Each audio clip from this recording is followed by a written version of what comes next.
let's talk about the authors that I read a lot of.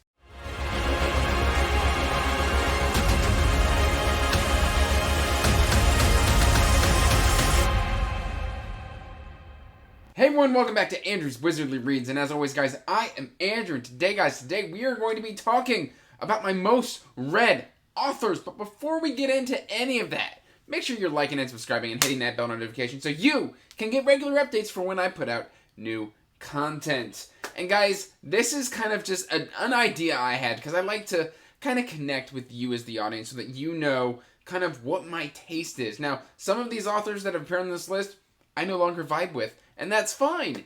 We kind of always changing and growing as readers. These things happen. But in order to make this list, I have to have read more than 10 books published by these authors. So each and every author on this list, I have read 10 or more books by. Now, I have a bunch of authors that I've been currently reading who could make this list within the next year, because I have been a reading machine this year. However, this is how it stands, currently, right now. So starting off, now I haven't read this series by this author, which there's a video coming out about that. But I don't have the Dragonlance books anymore, but that's Margaret Wise and Tracy Hickman. And guys, I grew up around Margaret Wise and Tracy Hickman. I read a lot of the Dragonlance novels, and I think there was like a core 9, and then they did a smattering of different other ones, and I've read those. And I used to basically just go to my local library and snag as many Margaret Wise and Tracy Hickman Dragonlance books that I could even find. So that is number one. I used to love just kind of the very classic fantasy vibes that I got that. Now, I've since revisited Dragonlance, and nostalgia is a hell of a drug. But moving right along, one that I don't own any of his books physically, only digitally, that is going to be Drew Hayes, author of Superpowered Year 1, Sword, Spells, and Stealth. I've done videos about that. You can check that right there. And, I talk about this author quite a bit on the channel. I love everything that Drew Hayes has done. His prose is very digestible. He's got a lot of humor in his books. I love Fred the Vampire Accountant. I pretty much love everything. I think there's one book out there that I had any complaints about at all, and that's in the Villains Code, Book 2, Bones of the Past. But everything else I've read, like Forging Hephaestus, Corpies, all that, I love all of these books by Drew Hayes. Now, one of my absolute favorite thriller kind of mystery authors that I still own, because I got rid of all of those right before I started the channel. I did a massive unhaul, and we'll talk about some of those authors, is Douglas Preston and Lincoln Child. Now, I know this is an author duo, and here's my favorite book in that series, The Cabinet of Curiosities. I love the Pendergast books. Now, do I think the Pendergast series has gotten way too long on the tooth, and it should have ended, with, I think it was called Cemetery? No, it's not Cemetery Dance. Anyway, there was this one about Egyptian stuff, and most of these take place in museums. I don't know why. But yeah, now the first 9 books in this series are exquisite. And then everything after that, I kept reading, hoping it would recapture that magic, and it just never did for me. So I do love this series, but I'll only ever read the first 9 books. Period. Alright, switching it back up. Speaking of thrillers, we have got Daniel Silva. And this is the author of the Gabriel Alain books, which is basically a spy thriller, but he's an art restorer. I really enjoyed these books. Probably my early 20s to my late teens, I read a fair bit of Gabriel Alain books. The problem is they were super formulaic. And so, I could tell you when Gabriel was going to get beat up, when he was going to get captured, when his plan was going to go wrong. Each book was unique, but the structure of the story was always the same. Gabriel's going to get the crap kicked out of him. He's going to have to go rescue the women. It's, okay, whatever. So, I really enjoyed those books, but, maybe not right now. And then, kind of moving back into fantasy, horror, and all that stuff, we've got Stephen King, author of Gunslinger, The Stand, Dark Tower. I should have said Dark Tower instead of Gunslinger. Whatever. It, The Shining. I've read a whole bunch recently by Stephen King. I have been just I've read all of his hard case stuff. I've now got upstairs a dedicated like shelf to Stephen King, and it's actually started to wrap around. And so I'm just basically going to be blowing through as much Stephen King as I can for like the next 2 years. And like I've been reading like 1 or 2 King books a month, I think. So it's I'll get there eventually. You know, we'll see what happens. But he continues to be a new favorite of mine that I've kind of fallen back in love with. All right, now this is one where this is a Kindle Unlimited author, and it's basically he's the author and creator of the Templeverse. If you don't know what the Templeverse is, it's just almost Dresden-like, where it's, you know, it's urban fantasy. We've got Nate Temple, and then it's got a lot of the same aspects of Dresden, but while like Dresden kind of throws the pantheon in, but it's not quite as we imagine that pantheon. Like Nate Temple takes the entire pantheon of the gods and the mythical creatures, and they're exactly how the myths were. And it just got a bit much. It got a bit bloated. Like once we started like exploring the Knights of the Round Table and things of that nature, I kind of just got bloated with this series. I was just done. He would release a new book like every 3 to 4 months. Now I think he's since slowed down, but he's currently juggling like 3 different series in his Templeverse. Just wasn't for me. So that's kind of that. But yeah, I have moved on from that a couple years ago. But I think I read like 15 or 16 of his books. Next up, surprising nobody, because the series is 14 to 15 books long, depending on how you count it. We've got Robert Jordan, Wheel of Time. Obviously, it's more than 10 books, so it easily makes the list. You've heard me talk ad nauseum how much I love the Wheel of Time and how much I love Robert Jordan. Obviously, I haven't read any of his Conan stuff or Warriors of the Atali.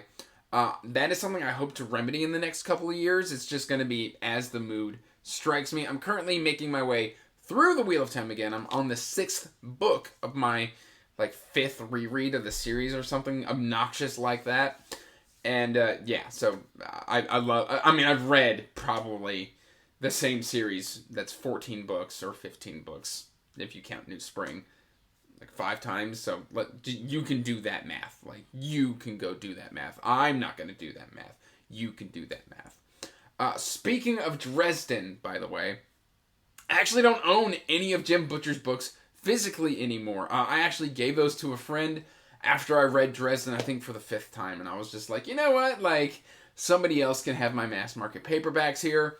I've got them on ebook now, so they kind of just sit on my Kindle shelf, and I can reach for them there whenever they call to me. But I have read Codex Alera, I've read the Dresden Files, I've read the short story collections of the Dresden Files, and I have read Cinder Spires by Jim Butcher. And I think that all averages out to around like 20, let's see, so like 25, 26 books, somewhere around in there. I'm just doing quick and dirty math, guys. Like just quick and dirty math. Next up, we have got, just making this list, Larry Correia, author of, Hard Magic. This is the Grim Noir Chronicles, Monster Hunter International, where the brunt of this is. And I believe I've read the first 7 Monster Hunter Internationals and this one. And yes, I love the first 5 Monster Hunter Internationals. The 6th one was decent, and the 7th one was kind of meh. But overall, I really enjoy Larry Correia's writing. There's a lot of machismo stuff in here. There's a lot of like guns and fighting and monsters. And so, I mean, I've got to be in the mood to reach for this stuff, but I do enjoy his work.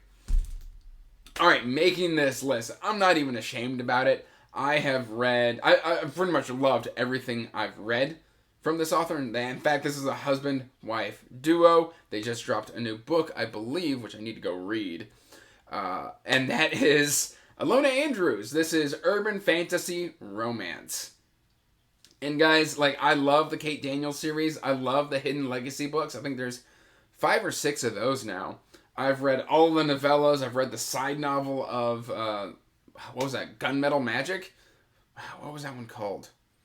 I don't know. I think it was Gunmetal Magic. It's been a while since I've read an Alona Andrews book. I still need to read the sequel to Kate Daniels, which of course I'm going to do. I think I read the spinoff that follows Hugh. Yeah, there's just a bunch of great novels coming from this husband-wife romance duo. Do I love all the romance aspects? Sometimes it's a bit much, but overall solid stories, great characterization, fantastic world building. I love it so much. And then, because I don't own any of those physically, but I do own some Brandon Sanderson physically. And guys, I have read pretty much everything that Sanderson has put out that is not YA. And I have read, Era 2, Era 1. I'll probably read the last Era 2 book and the upcoming Stormlight book. I'm still not sure where I'm going to fall on his Secret Project novels. I haven't committed to those yet. I mean, I'm probably kidding myself, and I'll probably just end up reading them with Nico or something, because I know Nico's going to read them. I'm going to be like, okay, Nico, I want to read them with you. So, yes, of course, Sanderson makes a list, and we can argue that, the Wheel of Time also fits that prompt, because he finished out based on what the notes that Robert Jordan had. So, yeah. Anyway. Next up, we have got James Rollins. This is more of those thriller things that I don't own anymore. I loved me some James Rollins. This was the Sigma Force series. I tapped out, I think, around book 12, where, I couldn't do it anymore. But, I love the Sigma Force novels. They're just action-packed. There's futurist technology, and there's, this, secret department of DARPA, and I love those books. They're a lot of fun. The first book, Sandstorm, is fantastic, and then, of course, I think Gray is the main character after the first book, and then Painter gets promoted. So, fantastic stuff. I absolutely love that series, and I will never not love that series, even though I don't own them anymore. They hold a special place in my heart for nostalgia reasons. Next up, we have got Robin Hobb. I have read all of the Realm of the Elderlings. Whether or not I'm happy about that is a different story. I love the first 9 books in the Realm of the Elderlings. Everything else that came after just never quite recaptured that magic. But I kept reading because it was Robin Hobb. And, the last trilogy was decent, but it was not the revelation that I had expected it to be. But nevertheless, Robin Hobb makes this list. And the first 9 books, if I just consider those my Realm of the Elderlings, that would probably be my second favorite series of all time, despite all the crap I just talked. Alright, and next up, we have got Discworld, Terry Pratchett.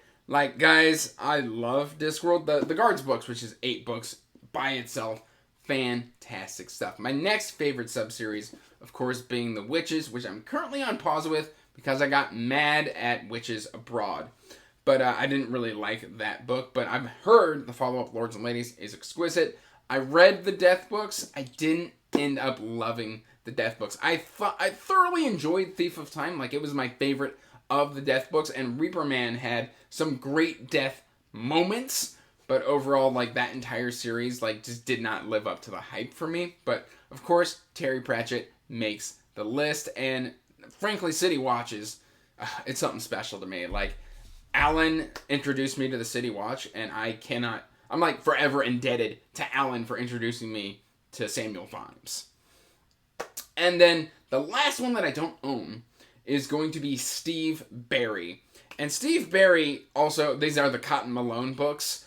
I read a lot of the Cotton Malone books. They're very similar to, of course, Sigma Force by James Rowland. They're similar to the Daniel Silva, Gabriel Leon, retired CIA agent, and then keeps getting pulled back in, and he's got a son, and he's living international as a bookseller, and yeah. So I loved these books. I just kind of stopped vibing with them after a while, and just decided to move on. So I don't own those books anymore. And then the last one that I have here on this list that I can remember, well, no, I think I've got one more that I haven't talked about yet. So we're going to talk about Unsold, because, frankly, Will White's awesome. I've read all of A Cradle, which is 11 books so far, and I've read Traveler's Gate trilogy, bringing his total to 14. So I love Will White's books. He has another trilogy, I believe, out there that's more seafaring, and I do want to read those. I just don't know when I'm going to get to them, because I'm just reading so many fantastic books right now. But of course, Will White makes the list. I've done a ton of videos on Will White. I love this man's writing. It's just accessible, it's clean, and it's fun. Alright, finally, because I almost forgot about him, we have got Piers Anthony, author of the Xanth books. I was very young when I was introduced to Xanth. You know, Spell for Chameleon, Castle Rugana, Ogre, The Isle of View. These were punny books for kids. Like, the fantasy map is in the shape of Florida. I enjoyed these books as a young, coming-of-age man, but, or I guess I should say boy. But they have not aged super well for me. I went and I think I tried to read Spell for Chameleon again, and I was just like, this isn't, you know, for me. I should probably leave this in the nostalgia zone where it belongs, because frankly, there's just a whole bunch of silly stuff revolving around, like, underwear and what have you, and, you know, courting, and it's all just interesting stuff. So I did read those, and I did enjoy them at the time. Okay, guys, that is my list of my most read authors. I know it is a lot of authors that I've listed here, but each one of these authors I have read more than 10 books by.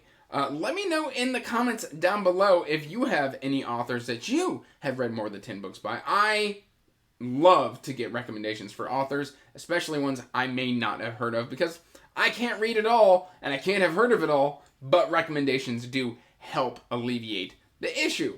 That said, guys, please make sure you are liking and subscribing, hitting that Patreon if you want to support what I do here. And as always, guys, till next time, peace out, stay magical, bye. And as always, I want to give a huge thank you to my patrons.